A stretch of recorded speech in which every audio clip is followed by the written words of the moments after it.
এরকম সমস্ত জায়গায় ফেসিবাদের দোসররা বসে আছে। আমরা তাদেরকে রেখে তো ন্যায় বিচার পাবো না। তা আমি খুবই উচ্চ কণ্ঠে বলে যাচ্ছি আজকে যে গুমের জন্য যারা দায়ী, যারা গুম করেছে, হত্যা করেছে, তাদেরকে অবিলম্বে গ্রেফতার করুন, তাদেরকে ইন্টারোগেট করুন, তাদেরকে বলতে হবে তারা কাদেরকে কোথায় কোথায় হত্যা করেছে, তাদের কবর কোথায় যদি থাকে। কারণ গুমের সময়ে আমি তাদেরকে বলতাম অন্তত আমার লাশটি আমার পরিবারকে দিও, তারা কোনো জবাব দিত না।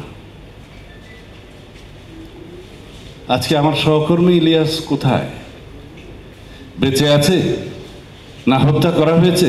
তার সন্তানরা, তার পরিবার জানে না। একজন মানুষ, একজন ওয়ারিশ, তার পূর্বপুরুষের, তার পিতার কবর জিয়ারত করতে পারবে না। সেই অধিকার বাংলাদেশের মানুষের কাছ থেকে কেড়ে নেওয়া হয়েছে। তাদেরকে জবাব দিতেই হবে। এগুলো অনেক তদন্ত বেরিয়েছে কারা কারা তাদের সাথে জড়িত। তো সুতরাং আমি আমার আর দুই একটা অনুষ্ঠান থাকার কারণে আগেই বক্তব্য রাখার জন্য আমার সুযোগ দেওয়ার অনুরোধ করেছিলাম, ধন্যবাদ। আমি আজকে এই বিশেষ কিছু বলতে চাই না। আমাদের এই সংগ্রাম জারি থাকবে। বাংলাদেশে যদি ভবিষ্যতে একটিও গুমের ঘটনা হয়, একটিও এক্সট্রা জুডিশিয়াল কিলিংয়ের ঘটনা হয়, অবৈধ আটক আদেশের ঘটনা হয়, আমরা তাদের পাশে থাকব। এই প্রতিশ্রুতি দিয়ে আমি আজকে উঠতে চাই, আপনারা যদি অনুমতি দেন। ধন্যবাদ সবাইকে।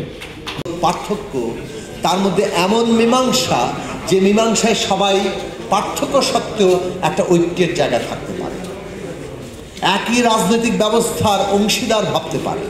সেটা বাঙালি হোক আর পাহাড়ি হোক, হিন্দু হোক, মুসলমান হোক, খ্রিস্টান হোক, বৌদ্ধ হোক, নারী হোক, পুরুষ হোক, অথবা যে কোনো জীবনচর্চার মানুষ হোক, যে কোনো রাজনৈতিক বিশ্বাসের মানুষ হোক, একটা ইনক্লুসিভ অন্তর্ভুক্তিমূলক ব্যবস্থায় যেখানে সবাই নিজেকে অংশীদার ভাবে, যেখানে রাষ্ট্র আর নাগরিকের চুক্তি থাকে, তার কোন পরিচয় কিংবা বিশ্বাস এটা গুরুত্বপূর্ণ হয় না। যদিও সেই পরিচয় এবং বিশ্বাস ফেলে দেওয়া হচ্ছে না, ব্যক্তিগতভাবে তিনি সেই পরিচয় নিয়ে তিনি তার পরিচয় দেবেন, তিনি বিশ্বাস হন, তার বিশ্বাসের চর্চা করেন। এগুলো খুবই গুরুত্বপূর্ণ প্রশ্ন, কিন্তু রাষ্ট্র তাকে নাগরিক হিসেবে বিচার করবে, এই চুক্তিতে যাবে।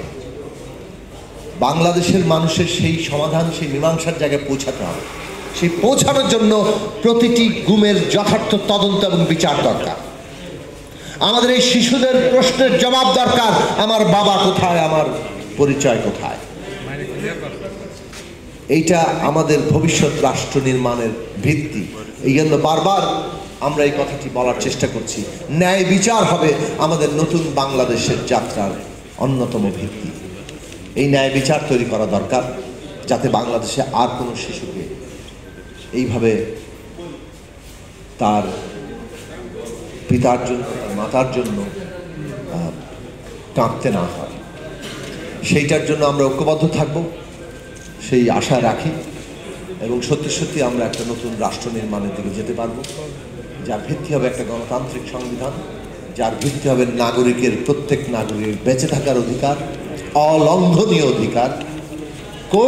কেউই এটা বেআইনিভাবে এই অধিকার খর্ব করতে পারবে না, যার ভিত্তি হবে প্রতিটি নাগরিক সুযোগের সমতা পাবে, তার মর্যাদা পাবে এবং তার ন্যায় বিচার পাবে।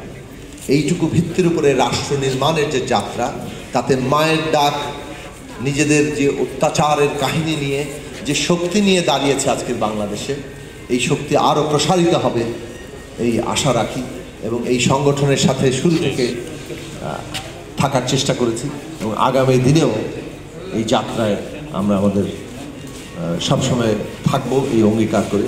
আমাকে এখানে আমন্ত্রণ জানানোর জন্য ধন্যবাদ জানিয়ে আমি আমার বক্তব্য শেষ করছি।